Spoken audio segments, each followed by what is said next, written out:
Hello, my name is Daniel Moran. This is my case study for EDL 851. A good teacher turns bad, stress at home creates problems at school. Category 1, problem identification analysis. What do we know? Jean Wilson is assistant principal at the Crestview Elementary School in a rural area and is in her 4th year as assistant principal. Faculty consist of 18 classroom teachers, media center specialists, and counselors, and 2 special education teachers and 3 aides. Ms. Horton's first grade teacher, former teacher of the year in the district, and seasoned professional, seemed stressed and less friendly before and argued with other teachers and became upset with anyone that disagreed with her. Ms. Wilson learns from Ms. Horton's colleagues that she is having a rough time at home, that Ms. Horton's husband moved out and left her to raise 2 teenage boys on her own. Then the school year arrived without incident, and the principal hoped the teacher's difficulties would be resolved during the break. School began on a positive note until Crestline was chosen to pilot a reading program that supported administration and faculty. Ms. Horton disagreed with the change and began to berate teachers who favored it. What do you need to know? Ms. Horton argued and berated fellow teachers or other faculty before. How has Ms. Horton been treating students during the rough time she's experienced at home? How has Ms. Horton treated her staff and other staff members during the rough time at home? What has Ms. Horton's communication been with parents, and why she's been refusing to hold conferences with parents? What would be a possible solution for Ms. Horton? Such as, would it be possible to move her to a less stressful position in the building? Identifying the problem. Sorry, I'm going to move this camera so it's not blocking. Identifying the problem. The problem from Ms. Horton is the added stress from her home life on her husband moving out and leaving her to raise the 2 teenage boys by herself. This added stress from home has obviously followed her into the work setting and started to raise concerns with faculty, administration, and her students' parents due to her behavior. Ms. Horton's behavior has also led to the superintendent being notified by concerned parents and led to a phone call to the principal at Crestview Elementary in regards to Ms. Horton's behavior and how it is affecting student learning. Ms. Wilson was able to see the unprofessional behavior firsthand when she had a parent meeting with a concerned parent and Ms. Horton, in which during the meeting Ms. Horton became upset and started yelling at the parent and slamming her hand onto the table. Category 2, proposed plan of action with appropriate strategies for implementation. Plan of action. Prior to the new school year starting, I had a follow-up meeting with Ms. Horton in regards to how things ended the prior school year and discuss what led up to her disagreements with teachers. I would have a one-on-one meeting with Ms. Horton when all these issues started to arise with parents and faculty, asking her about the issues in a non-confrontational tone and reassuring her that I'm trying to get a better understanding of these concerns.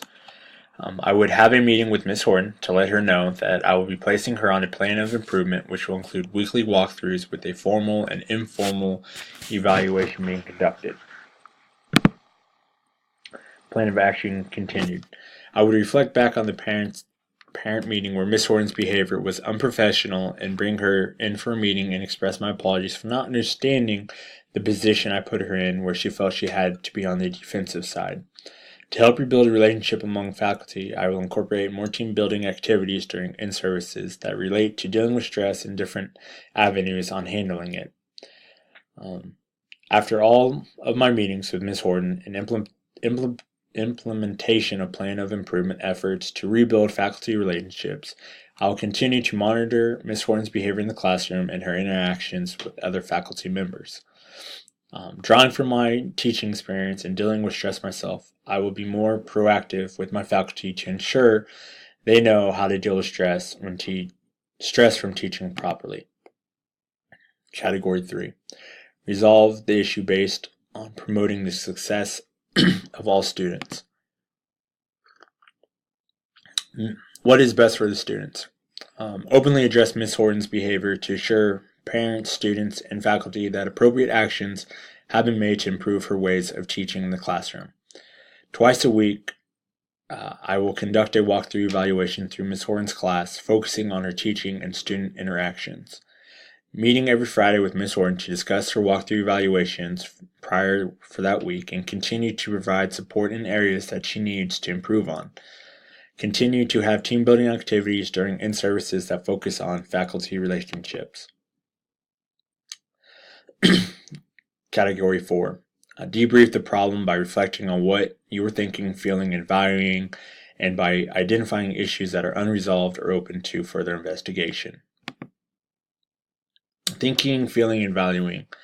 Reflecting on Miss Horton's home life must have been extremely stressful. Miss Horton's well-being obviously not acting like the former teacher of the year like she once was. Miss Horton as an individual, not as a teacher. The well-being of her students in the classroom during her rough time at home. Overall staff well-being during the time of Miss Horton being unprofessional and hostile towards them. Parent, staff, and student interactions with Miss Horton during the rough time at home. Unresolved issues and further investigations. Faculty's response to rebuilding and professional teaching relationship with Miss Horton. Will Miss Horton follow the plan of improvement for her to become an effective teacher again? Ms. Stafford's view of Crestview Elementary School after the incident with Ms. Horton. Will the Board of Education honor the parents' request to have students move to another classroom? Will Ms. Horton's home life improve, or will it continue to cause unprofessional behavior to reoccur? Category 5. As an educational leader. Promotes academic success and personal well-being of every student by enhancing instructional capacity. I would continue to follow up with Ms. Horton's plan of improvement and continue to provide the necessary support she needs. Twice a week, conduct a walkthrough evaluation through Ms. Horton's class, focusing on her teaching and student interactions. I will conduct formal and informal evaluations on my faculty to help improve student instruction. I will let my faculty know every week what I'm focusing on during my weekly walkthroughs, so that way they understand and can prepare for that. Continue to be open with my faculty and provide proper support for them in areas that they need. Promote the personal well-being of every student by enhancing instructional capacity. I'll monitor Ms. Horton to make sure she's following her plan of improvement and to help her get back to her high level of teaching. Student achievement and treatment is something that is a high priority with me. I will ensure this by being frequent in the classroom with my walkthrough evaluations. My students, faculty, and parents should be able to enter the school without worrying about hostile interactions. Continue to be mindful of the faculty's well-being and provide support when needed. That is my case study. Have a good one.